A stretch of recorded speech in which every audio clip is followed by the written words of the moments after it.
Alors, Isabelle Fisson, vous êtes de Clisson. Oui. Vous avez eu un projet récemment que vous avez mis en œuvre, si je peux permettre. Alors, Mm. quel est donc ce projet? Alors ce projet, il est dans ma tête depuis un peu plus d'un an et il a été de travailler donc en collaboration avec une ONG qui se situe à Phnom Penh au Cambodge. Et Qui se nomme, l'ONG se nomme Pour un sourire d'enfant, que nous PSE. connaissons déjà ici, bien entendu. C'est la Voilà, tienne. c'est ça, qui a été donc créé par deux Français, Monsieur et Madame de Palière, en 95, et qui scolarise aujourd'hui 7000 enfants à Phnom Penh, enfin Phnom Penh et d'autres villes du Cambodge, et qui est un gros soutien donc, pour les enfants défavorisés du Cambodge. Et j'ai connu cette ONG en fait il y a 2 ans par l'intermédiaire de ma fille qui est partie en mission humanitaire avec eux. Et depuis lors, j'ai vraiment eu envie de collaborer, voilà, de pouvoir moi aussi apporter mon aide à ma manière. Donc l'année dernière, je les ai contactés euh, en leur soumettant mon projet, donc qui était de créer en fait des produits textiles pour collaborer avec leur atelier de couture. Donc au sein de l'ONG, il y a évidemment toute la partie scolaire, donc qui part de tout petit, dès l'âge de 6 ans, jusqu'à formation supérieure, école de commerce, audiovisuel, etc. Mais il y a toute une partie aussi euh, entreprise solidaire qui forme des parents, donc il y a des mamans qui sont formées à la cuisine, etc. Et donc d'autres mamans qui sont formées aussi au métier de la couture, puisque le Cambodge aujourd'hui, je crois que c'est 6 à 700 000 personnes qui vivent de l'industrie du textile, enfin dans l'industrie du textile. Et ces mamans-là, donc grâce à PSE, peuvent bénéficier donc d'une formation pendant plusieurs mois pour pouvoir ensuite aller chercher du travail à l'extérieur. Voilà. Et donc j'ai vraiment eu envie de travailler avec eux. Donc j'ai créé Bakong. Voilà. Ah, Bakong, qu'est-ce que ça veut dire, Bakong? Alors, c'est très difficile de trouver un nom pour une entreprise. Je voulais pas de nom anglophone. Voilà, je voulais vraiment que ce soit français, soit khmer. Mais le khmer, c'est une langue très compliquée aussi à comprendre. Donc, Bakong, en fait, c'est un temple montagne qui a été érigé en 881, donc au nord Cambodge, près des temples d'Angkor, pour honorer Shiva. Et voilà, Shiva qui apporte le bonheur. Et donc, voilà, comme je le dis souvent, qui en fait reconstruit tout après une totale destruction, donc qui reconstruit meilleur avant d'avoir détruit le moins bien, quoi. Voilà. Donc Bakong, j'espère que ce sera un renouveau aussi pour moi, parce que j'avais vraiment aussi cette envie forte, aujourd'hui à 47 ans, de trouver un travail, enfin de créer quelque chose qui corresponde vraiment à ce qui me porte, c'est-à-dire entre autres peut-être la bienveillance, l'ouverture aux autres et tout ça. Voilà. Donc, vous allez pouvoir apporter le bonheur au Cambodge. Bah, j'espère, et puis ici aussi. Voilà. Bon, en tout cas, mon soutien, je l'apporte déjà, puisque donc ça, j'ai passé tout le mois de mars au Cambodge pour créer cette première collection, donc qui pour l'instant est une collection de coussins d'ameublement. Qui va s'élargir par la suite à d'autres produits de décoration de maison. Voilà, des poufs, des plaids, voilà, je sais pas encore. Donc j'ai travaillé avec de la soie du Cambodge, j'ai travaillé avec des batiks d'Indonésie, j'ai essayé de créer une gamme qui soit assez large, qui ait des produits un peu plus, on va dire, ethniques, des choses un peu plus classiques, comme des petits cotons Liberty, des petites fleurs et tout ça, pour qu'il y en ait pour tous les goûts. Voilà, donc l'objectif, comme je vous disais, c'était travailler avec cet atelier de couture pour venir en soutien à ces femmes.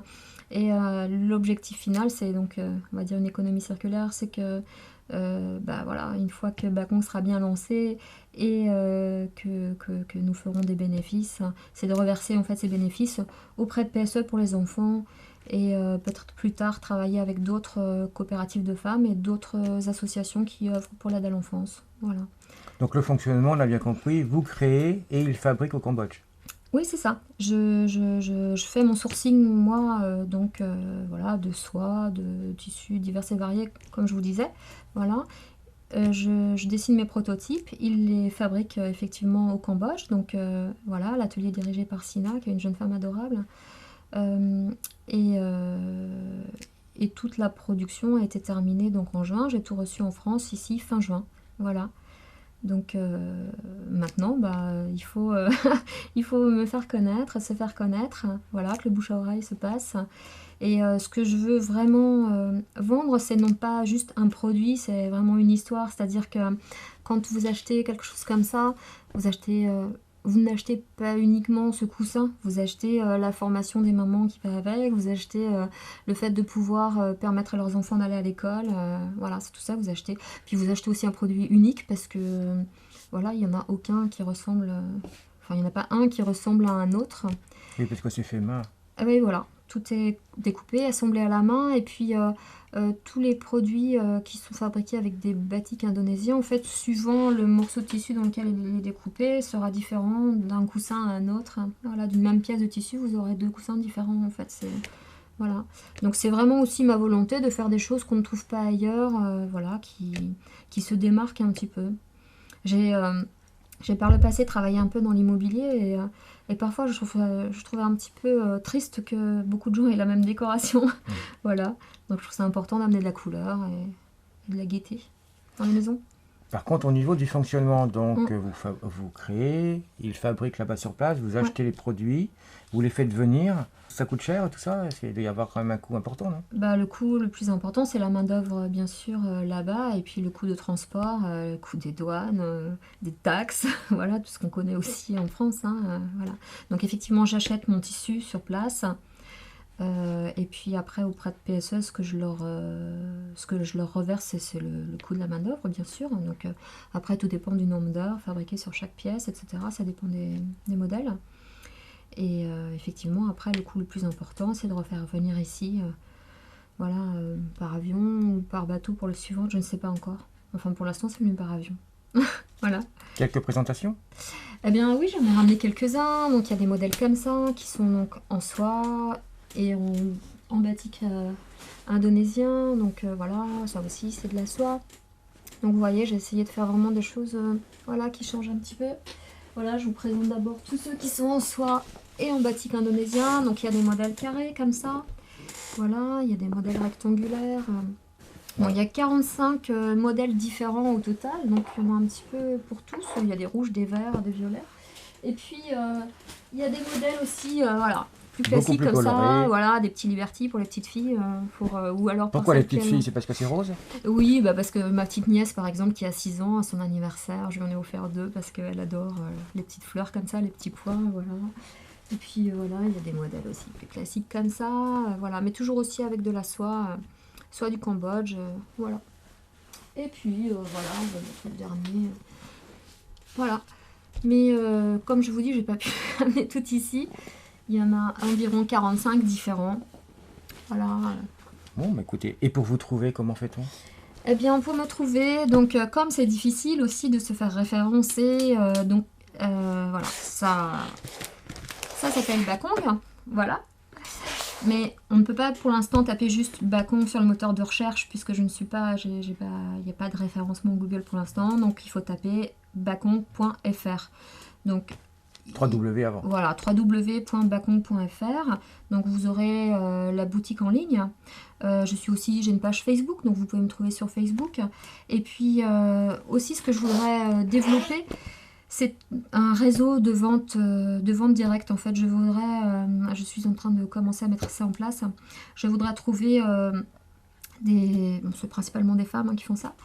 Je suis aussi ouverte aux propositions des hommes, mais je voudrais trouver en fait des personnes. Parité oblige. Voilà, c'est ça, de prendre hommes et femmes. Hein. Voilà, je sais, Pôle emploi fait très attention à ça.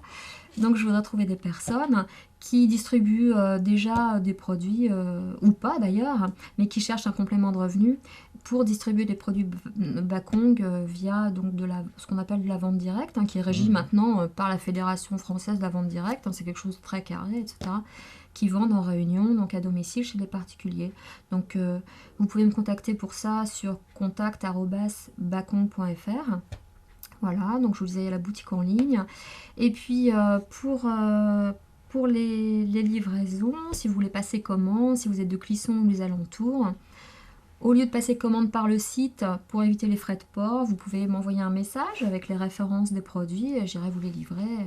Comme ça, vous gagnerez, vous économiserez les 5 € de frais de port. Je l'ai fait récemment pour une dame qui habitait dans le centre de Clisson. Donc voilà, en plus, on s'est rencontrés, c'était sympa, voilà. Bon, bah, écoutez, c'est parfait tout ça.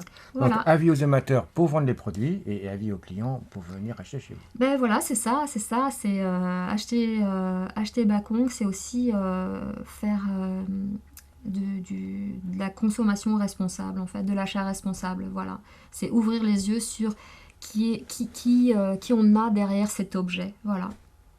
Voilà, on a quelqu'un qui est payé, qui est formé, et non pas quelqu'un qui est exploité, comme on le voit beaucoup en Asie, malheureusement. Voilà. Bon, merci. Ben, je vous en prie, merci à vous.